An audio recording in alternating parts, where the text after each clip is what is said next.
time to feel the rage. Welcome to a very special episode of the Calgary International Film Festival first half 2024, which is actually the 25th anniversary of the Calgary International Film Festival. That's right. Good news is that almost every single movie that we're going to talk about today has a follow-up screening later this week. We'll tell you all about that later in the episode. But we're just going to go over the best of the festival so far. Yeah, we sure are. And for those listening, you can find everything SIF at sifcalgary.ca, which I think in a previous episode I said .com. No, but apparently if you type incorrect. In .com, it still comes up. It'll still come to .ca. So it's you know what? You know what I like about internet is internet magic. Just type in SIF and Google will show you the way. It's the crazy. So let's do it. All right. Let's get on with the Calgary International Film Festival, Film Rage style. So just so everybody knows, Bryce and I saw, well, he might have seen one more than me, but my list shows that I saw 17 movies. And actually, to be quite honest, there was only, I'm not going to say what the film is, but of the 17 movies, there's only one film that I had that was a rage to me. Of all the movies I saw, I didn't count mine, but I would imagine it's either 17 or 18. Yeah.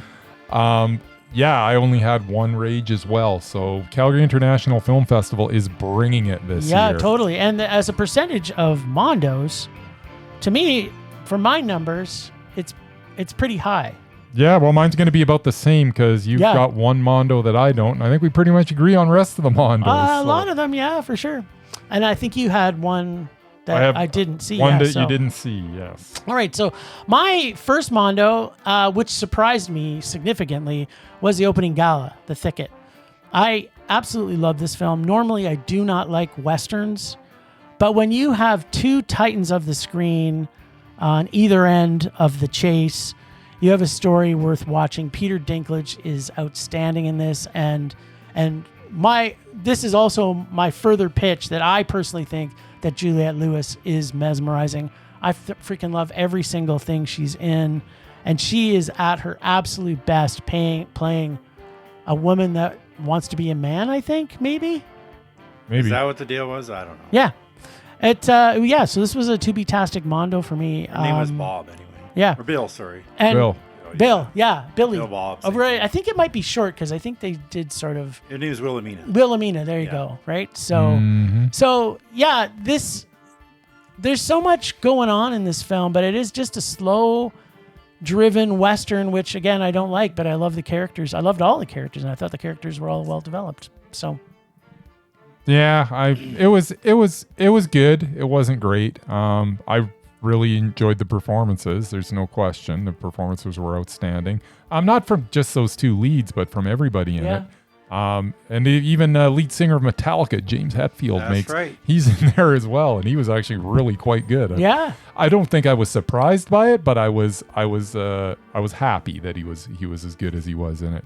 I enjoyed it. But it's a meh for me. Are you a Western fan? I'm not a Western fan. Yeah, Ray, what about you? Not a big fan of the Dusters. Not historically, my dad was a huge Western fan. He read all those what you call it Zane Grey movies. The Dusters do nothing for me. I don't like the Clint Eastwood and John Wayne Westerns. Some of the more modern ones. I mean, I like Quick and the Dead. Who doesn't? The other ones like that. But I'm not Young Gun. Certainly not you. But there's a select few I like. There you go. But no, it was okay. It wasn't a Mondo, but Dinklage was okay in it. All right. Island Between Tides, which was on Friday, which is a Canadian one. Okay. It was a nice creepy thriller about this family. I can't remember who was in it. I know Adam Beach was in it, but the father was Donald Logue. He's awesome. Mm-hmm. He had two girls, and one disappears. It's in Prince Rupert. All shot there. It was beautiful. And she disappears and comes back, and she's almost like she's different.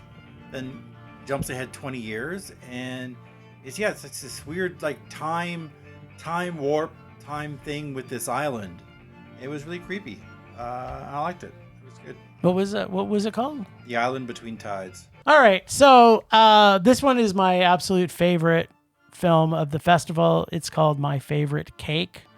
An aging widow who's not afraid to stick up for herself and say what's right, falls in love after 30 years.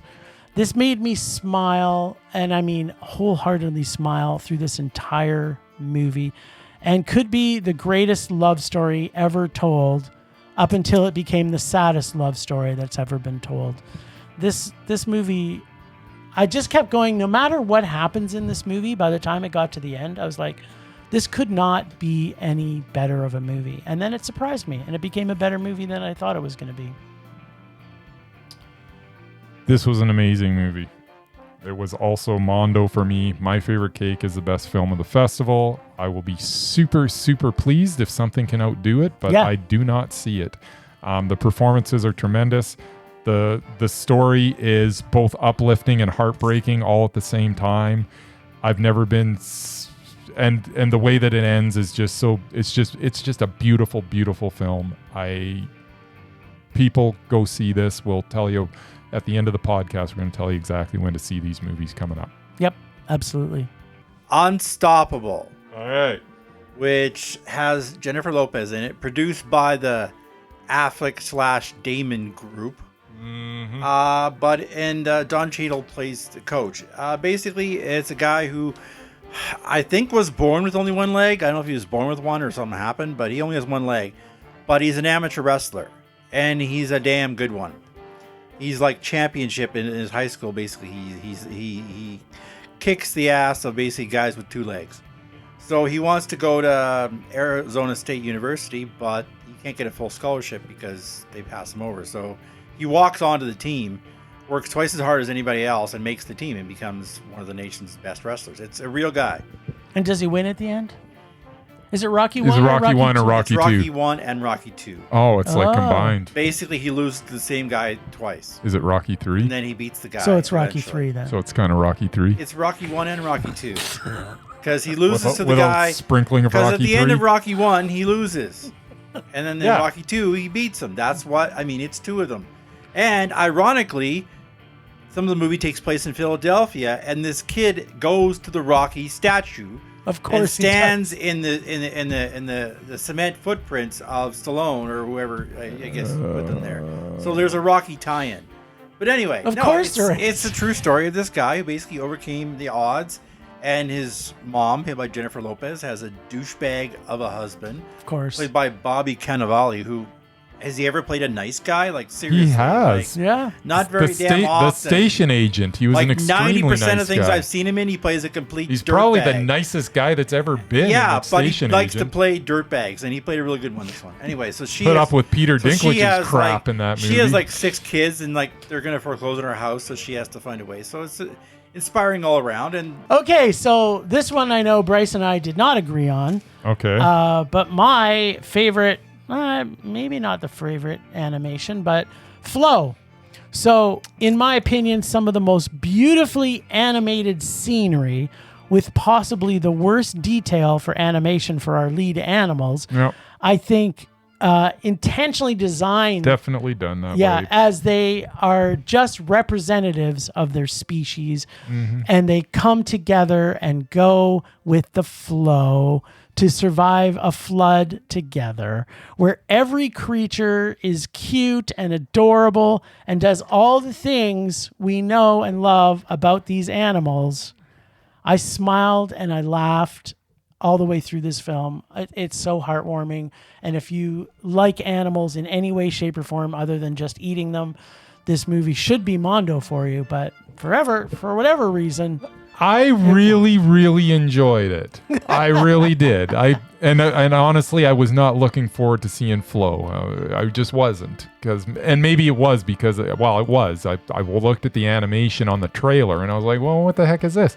But then when you watch the movie, there is a point to the animation, and the scenery behind these pixelated, 32-bit looking characters that are in this 64-bit. yeah, let's probably say. more 64. It's like watching animals that were made for a Nintendo 64 game, but in with the background of the most beautiful animation that you've ever seen.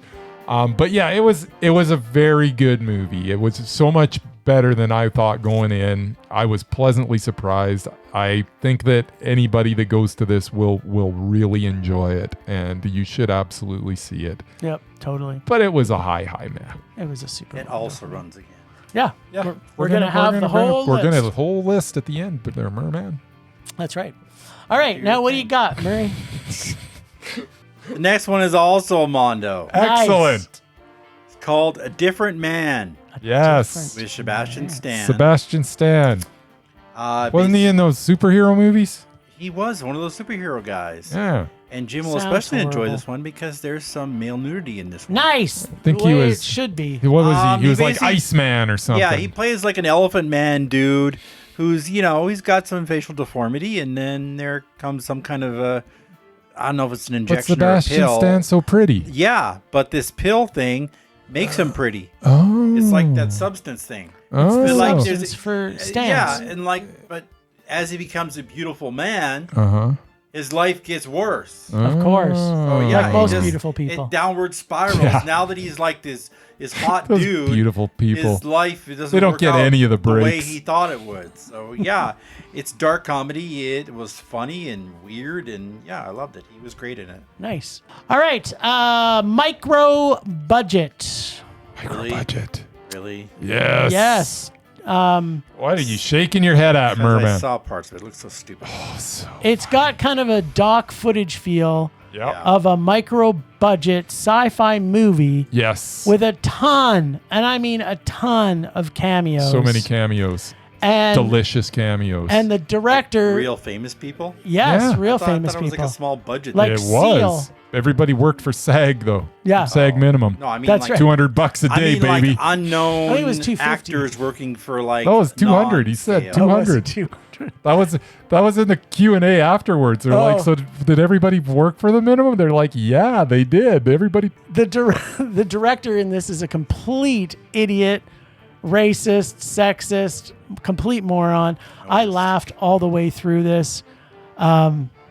It was a little sluggish in the middle, I think, but then It was just so funny. But- It is absolutely a mondo. I laughed and I laughed and I laughed, and then I laughed some more. It I was did. just so much fun. it's a lot of ridiculous. Like, Yeah. if you like those, there's a lot of movies that are kind of made like this where you're making a movie about a movie, right? And a mockumentary, I guess, Mm-hmm. Yeah. for lack of a better word.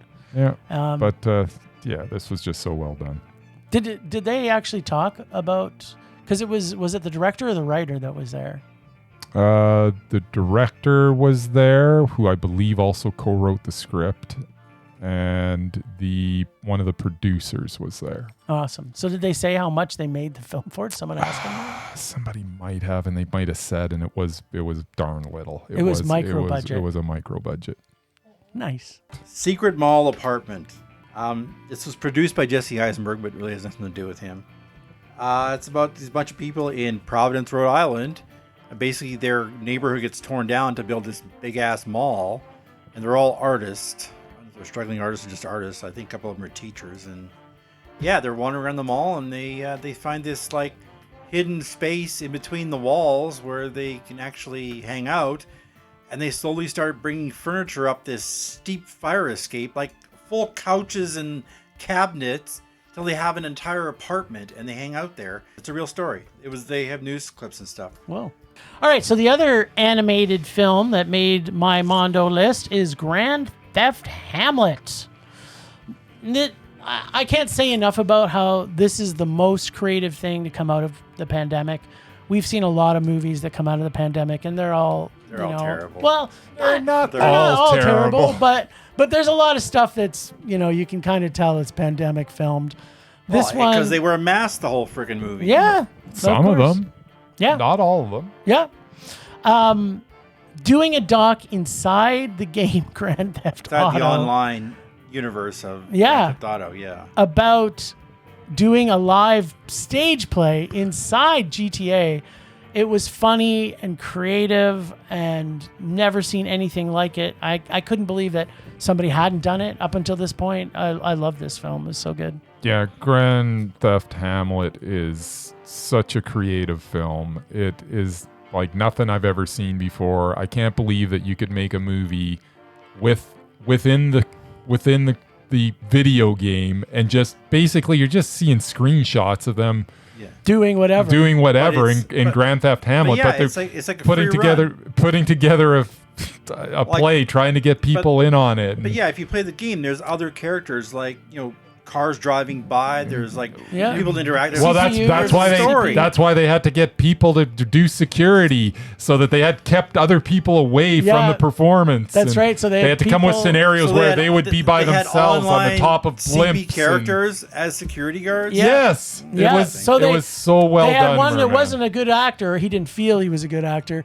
but he came to all their practices to protect people, because they'd be like recording, and then all of a sudden someone would come along and try to kill them. Yeah. So yeah, That's what the game is all about. Yeah, and I've never played the game, so I don't know whether like it's easy to get back to the place that you were murdered at, but creative, really worth seeing. Grand Theft Hamlet, check it out. Definitely worth seeing, especially if you're a gamer, right? If you're a gamer, well, I mean, you have to kind of. of. I'm not a gamer, and I loved it. All right, the last one is probably a Mondo. All right. If I'd seen the whole thing, it probably would have been, but I did not see the whole. But I'm still going to talk about it. Nice. It's The Outrun with Saoirse Ronan. She plays an alcoholic, recovering and then not recovering. She's a mean blackout drunk. When she drinks, she does stupid things, and then she doesn't remember what she did the morning after. Then she goes to AA and recovers for a while, and then she, starts drinking again. It's shot in Scotland, some of it. It's really beautiful. The story jumps around quite a bit between Scotland and back in London, where her mother lives and where she does all her drinking and partying. She's I want to say marine biologist or biologist of some kind, but it's an amazing performance by her.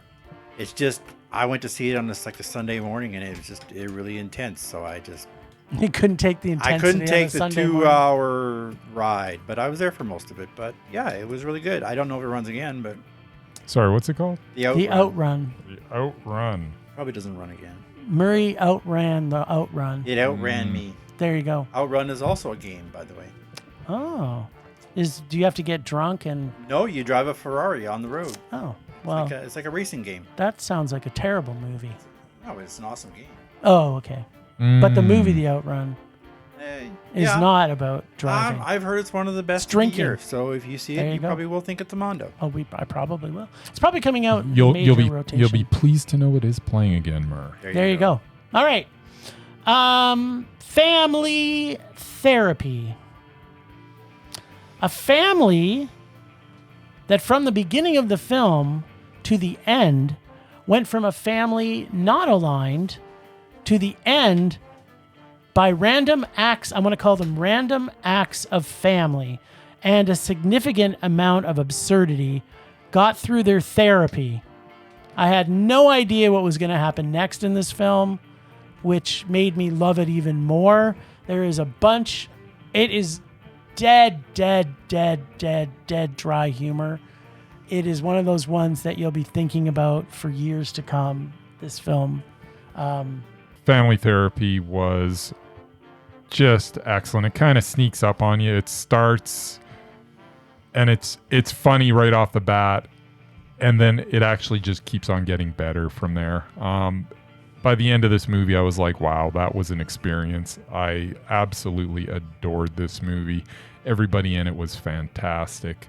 Family therapy is so worth checking out. And the characters are so well defined. Oh, right? Like undoubtedly. The basically it's about this boy who was from the father's previous escapades and comes to live with them, and getting to know each other at the same time, them coming together in a new location because he's relocated. He wants to change his career path. And it's wacky, but not wacky in the sense that, wackadoo, like say something like The Substance, but it's wacky in the sense that the characters are a little quirky. They are definitely quirky, and I guess it's an Italian, Croatian, Norway, Yeah, Serbian, Slovenia production. Co-production. All right. My last Mondo is from Black Dog. An ex-con returns home after his sentence for manslaughter to a town that is dying and finds solace and forgiveness from himself and the world in a black dog thought to be rabid. Mm-hmm. An infested bad dog. Yes. This is so beautifully shot. They talk about it being aside or close to the Gobi Desert. It's a time period piece because it takes place in 2008, just before the Olympics in Beijing. And this film is a ride. It is, the lead actor in this is fantastic. The dog is fantastic. And it's a feast for the eyes and the senses, I would say. Yeah, it's just we were talking with someone else afterwards, one of the Adam programmer there at SIF, and he was mentioning just the amount, the staging, and it was just, there's some unbelievable scenes where, you know, the dog is drunk, falls over, the car goes, like, there was just so much that had to be like perfect. And they just pull it off every time. It is an amazing feat in cinema. Yeah. And we're not talking. I just was amazed by the grand scope of what they achieved in this movie. It was. They even throw in like, as much as it's visually brilliant, they also throw in a solar eclipse just for fun as well. Yes. In the desert. Yeah. So no, it is so good. I just loved this movie. It was Mondo. One movie that I saw that you didn't was the Superboys of Malagon. This is just, it's a movie that you start watching it, and by the end of it, I was just so invested in the characters that everything that happens to them you care about. It's basically the movie of a small town that makes movies about that are told from the point of view of their town. So it's not they're in India. They're not big Bollywood productions, but they're still very, they're good filmmakers. They've got good writers. It also has one character in it that, by the end of it, the tears will be flowing. This also has a documentary that's been made about it. I haven't seen it yet, but I'm definitely going to. We started to watch it actually in between films. Yeah, the movie's a lot of fun, and you just got to see Superboys of Malagon. It's such a good movie. It's 2 hours of enjoyment. Yeah, the doc that we kind of started watching in between films, the first scene of the doc is showing what it's like in this town when the movie comes out. It's like people are like climbing over fences. Yeah. If we think our love of movies is passionate, this town seems to be the town, and maybe because they only have so many seats in the movie theater that everybody's fighting to get in. Well, I mean, we've been to movies here where it's an event. If it's a Hindi movie and they all come out, they have a good time at the movies. Oh yeah, totally. It's So yeah, no, inspiring for the rest of the world actually. Yeah. And then the other movie that didn't quite make it to a Mondo for you because I think you slept through part of it. Yep.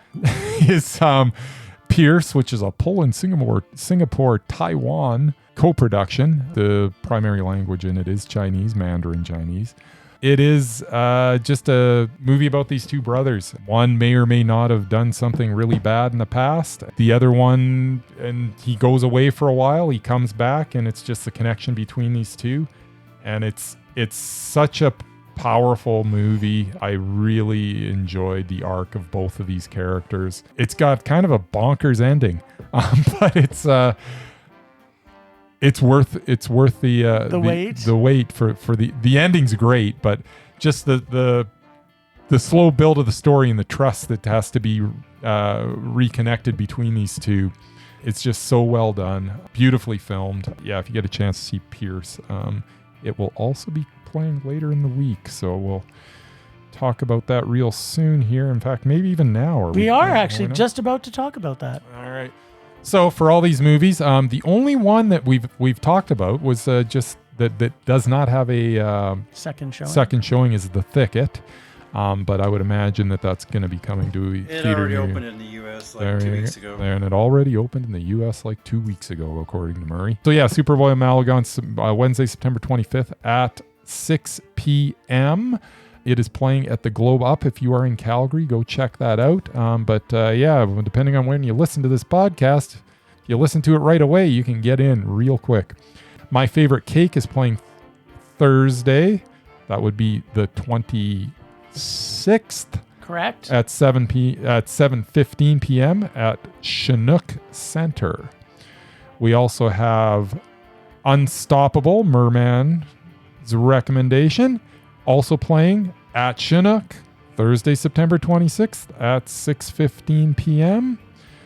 Then we've also got A Different Man, also playing Thursday, September 26th at 9 p.m. And they are all at Chinook, I believe. So Merman double feature. Two of them. Yeah, you can do a Merman double feature at Chinook that day.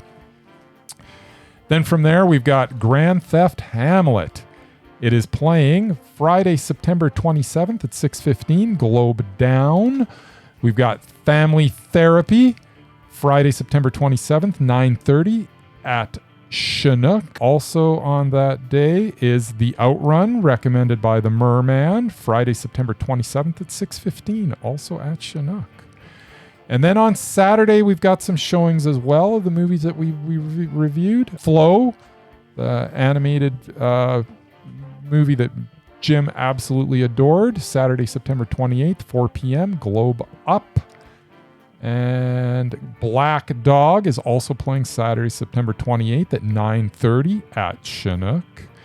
Pierce is playing Saturday, September 28th at Chinook as well at 8:45 p.m. And then we got Secret Mall Apartment. It is playing Saturday, September 28th at 2:15 p.m. I believe at Chinook as well. Yes, it is. And that is everything. That is pretty much everything we reviewed. So there's another chance to see it all. So you can run that last part back if you need to find out exactly when these things are playing. And we'll see you at the Calgary International Film Festival. And actually, you can just go to sifcalgary.ca and type in the film name. And voila. Voila. There it is. You can search it. Very nice. Nice. So we are going to have a regular episode back next week, but we may or may not have another SIF Part 2, or we might include it with our next week's episode. So get out and watch a film in cinema, because we're going to be watching them nonstop.